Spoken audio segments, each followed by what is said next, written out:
Consistency, consistency, consistency. You get it. You must be consistent if you want to become good at coding. Programming requires you to learn a huge number of concepts to actually become good at it. Obviously, consistency is key here because you need to constantly review those concepts in order to keep them fresh and integrate them into your memory. In this video I want to share how I stay consistent even when life gets busy, like when you're on vacation or during an exam season.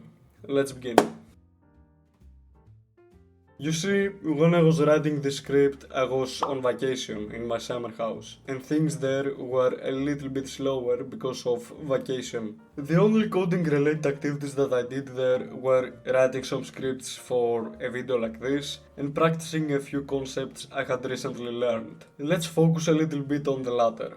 My schedule there was a little bit full because of family, vacations, writing scripts and some other things. So I didn't really have much time for actually coding. Remember what I said in the intro. Consistency is key. I didn't have 2 to 4 hours to code like I usually do, but I had 15 to 30 minutes. Were this enough to make me a better programmer? Well, not really, but they were enough to keep me from becoming a worse one. So here's what I would typically do. I would wake up, go to the bathroom, have a shower, then work a little bit on a script for a video, and then before having a break, I would build a small program. Don't imagine anything crazy, just 10 to 20 lines long. There I would apply things and concepts that I had recently learned. I'll be honest, I didn't do this every single day, but it was enough to keep me away from forgetting my newly acquired knowledge. It's a bit like when we fast as Orthodox Christians. Fasting isn't about building strength and muscle, but it's about humbling ourselves before God. But since I also do weightlifting, I aim not to build muscle, but rather to maintain the mass that I already have. Above all, however, my focus must remain on God. Coding while you are busy can be similar. You might not be progressing much or even at all, but you are maintaining your foundation. From my story and my analogy, you can understand how much we must value consistency. Not only on normal days, but also in situations like vacation or an exam period. In this case, consistency isn't necessarily going to make you better because of the lack of time, but it's going to keep you away from becoming worse, from getting worse. Even 50 minutes a day can be enough, but that applies only when you are generally busy with something else, like exams. On a typical day, if you want to make progress, you need to dedicate at least 2 hours to coding related tasks, like building, fixing bugs, watching a course, and you get the point. I believe that it's better to practice for 15 minutes a day for the rest of your life than to practice for, 12 hours a day for just 1 week. Of course, you want to gradually increase the volume so that you are constantly at your edge. But don't push way beyond your edge because of your ego. That would destroy your consistency. In the next part, I'll give you practical advice on applying all of this.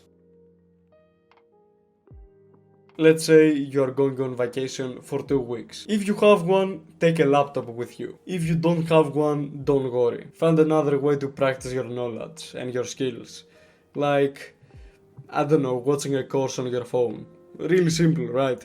But it's better than doing nothing. But let's say that you have a laptop. Take it with you. It's not even that big or heavy. It's not that big of a deal. The first step is to set up your IDE. Create the files that you need, download your extensions, and generally you get the point. After setting up your visual environment, the second step is to find a time in your day where you can dedicate at least 10 minutes to coding and practice. If you can dedicate more, great, that's even better. If you want my opinion, the best time to do such a thing is early in the morning, as soon as you wake up. Literally, just wake up, go to the bathroom, and then go ahead and do this task so that you don't have to think about it for the rest of your day. The third and final step is to start coding. If you are busy, don't pressure yourself to build a full project, obviously. Instead, pick a concept that you recently learned and apply it in a small program like 20 to 30 lines long. Maybe I'll have some examples on screen of what I did. Write a small 40 lines long program focused on a single concept. If you do this daily, it will keep you sharp. Think of it like keeping a fire alive. At this point, you don't want to make the fire bigger. Your focus is on something else, whether this exams, vacations, or pretty much anything. Your goal is to simply keep the fire from going out. Anyway, that's all I have to say for this video. This was a realization I had while I was on vacation, and I found it helpful, so I hope you do too. If I didn't waste your time, consider pressing the subscribe or the like button. Consistency is the key to improving as a programmer, even in periods where you are busy because of school, trips, or pretty much anything. In such cases, it would be ideal if you did the bare minimum to stay fresh. So remember to keep the fire from going out. Start building using the knowledge that you already have faith in Jesus Christ, and take care.